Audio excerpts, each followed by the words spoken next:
अब जो मैं नेक्स्ट पढ़ाऊँगी ना वो फर्स्ट चैप्टर से रिलेटेड होगा। और आपको पता है कि फर्स्ट चैप्टर हमारे पास क्या था, वो कम्प्लेक्स नंबर्स पे बेस कर रहा है ना फर्स्ट चैप्टर। तो उससे रिलेटेड कुछ छोटी छोटी सी बातें हैं जो पहले आपको पता होना लाजमी है, ज़रूरी है आपके लिए, ठीक है। तो इसमें सबसे जो पहले जो आपको पता होना चाहिए वो है ना, वो है कि एक कॉन्जुगेट क्या होता है। कॉन्जुगेट ये कोई वो नहीं है, बस एक सिंपल प्रोसेस है, ठीक है। इसकी कोई डेफिनेशन नहीं है, बट ना कोई ये इसके ऊपर कोई वो है, बस एक रूल है, ठीक है। मतलब ये कि आपने कोई भी कम्प्लेक्स नंबर लेना, for example a plus b iota की फॉर्म में ले लें, ठीक है। कॉन्जुगेट का मतलब होता है कि आपने अयोटा के साथ जो भी साइन है, अगर वो प्लस है तो उसको माइनस कर दें, और अगर माइनस है तो उसको प्लस कर दें, ठीक है। कॉन्जुगेट का बस इतना सा काम होता है कि वो साइन को चेंज कर देता है, ठीक है। अब जो नेक्स्ट है वो है मॉडुलस। तो मॉडुलस मॉडुलस का मतलब होता है डिस्टेंस लेना, ठीक है। तो डिस्टेंस आपको पता है वो पॉजिटिव ही होता है। तो कोई भी आपके पास, जैसे कि ऊपर मैंने अपना कम्प्लेक्स नंबर दिया था z is equal to a plus b iota, सही है। यहाँ पे मैंने एक कम्प्लेक्स नंबर लिया z is equal to a plus b iota. तो मॉडुलस को हम दो, ये जो छोटी सी बार लगी हुई है ना, एक इधर और एक इधर, ये मॉडुलस को डिनोट करता है, ठीक है।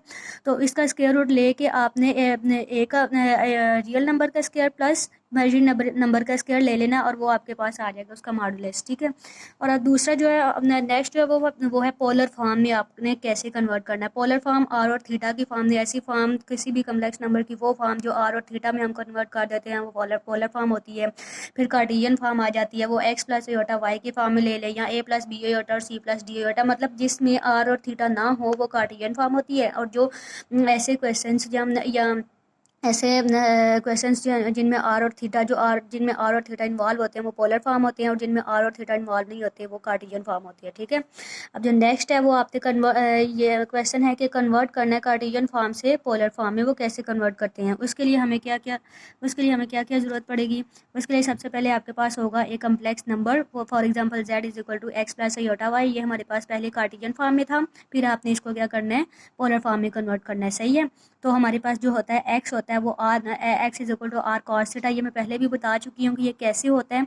तो ये आप प्रीवियस लेक्चर में देख सकते हैं। और x is equal to r cos theta लेते हैं, और y is equal to r sign theta लेते हैं, ठीक है। फिर दोनों पे स्क्वायर्स करें तो ये आपके पास इक्वेशन 1 एंड 2 बन जाएगी, ठीक है।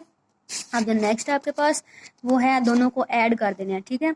अब ऐड करेंगे तो दोनों तरफ ये हम ऐड क्यों कर रहे हैं, इन दोनों के स्क्वायर्स को हम लेके ऐड कर देंगे। ऐड क्यों कर रहे हैं वो आपको मैं नेक्स्ट बताती हूँ।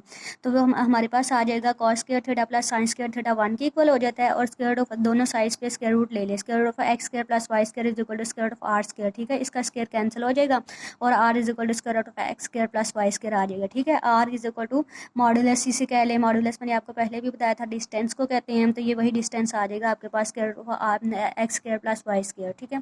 अगर देखा जाए तो ये वही सिंपल सी बात है कि आपने क्या किया था, एक कम्प्लेक्स नंबर का मॉड लिया था, मतलब रियल और इमेजिनरी पार्ट्स का आपने स्क्वायर लिया था, और वो आपके पास मॉडुलस आ गया था। अब जो नेक्स्ट है वो आपके पास टारगेट है कि आपने थीटा कैसे निकालना है। तो हमारे पास x is equal to r cos theta, y is equal to r sign theta, ठीक है। अगर वाई और एक्स को, अगर हम वाई को एक्स के साथ डिवाइड कर दें तो साइन आर और आर के साथ कैंसिल हो जाएगा, sine theta over cos theta बच जाएगा, ठीक है। तो ये हमारे पास साइन थीटा और कॉस थीटा किसके, sine theta over cos theta आपको पता है किसके इक्वल होता है, वो टेंजेंट थीटा के इक्वल होता है। अगर मैं इसको थीटा को इधर ही रहने दूँ और इसका दोनों तरफ इन्वर्स अप्लाई कर दूँ तो ये हमारे पास theta is equal to tan inverse for y over x आ जाता है, ठीक है। ये हमारे पास थीटा आ गया।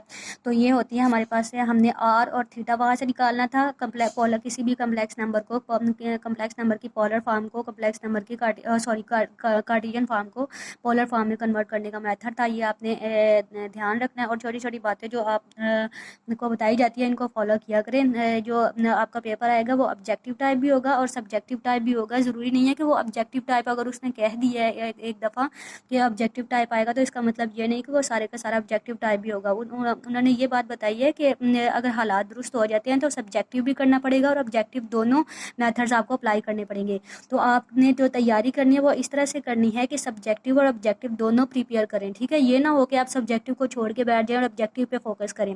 फिर इस तरह से अगर उन्होंने पंजाब यूनिवर्सिटी कुछ भी कर सकती है, वो टाइम पे डिपेंड करता है कि वो क्या सिचुएशन होगी। अगर आपके हालात दुरुस्त हो जाते हैं तो फिर सब्जेक्टिव टाइप पेपर आएगा, अगर हालात दुरुस्त नहीं होते तो फिर ऑब्जेक्टिव टाइप आएगा, सही है। लेकिन इससे वो जो पंजाब यूनिवर्सिटी वाले हैं, अगर वो ऑब्जेक्टिव टाइप देंगे भी तो वो पहले आपको प्री यूनी टेस्ट करवाएंगे आपसे, ठीक है। प्री यूनी टेस्ट करवाएंगे जिसमें सिर्फ और सिर्फ ऑब्जेक्टिव टाइप पेपर होगा, सही है। तो वो आप कहाँ पे वो ये सीनकड होता है, ये उन पे बेस करता है। तो पहले आपके प्री यूनि वो होंगे, पेपर्स होंगे, टेस्ट होंगे, फिर उसके बाद आपके फाइनल यूनिवर्सिटी के पेपर्स होंगे, सही है। तो आपने तैयारी इस तरह से करनी है, सब्जेक्टिव और ऑब्जेक्टिव दोनों को अपने ध्यान में रखना है, किसी को भी खाली नहीं छोड़ना, दोनों पे फोकस करना है, ठीक है।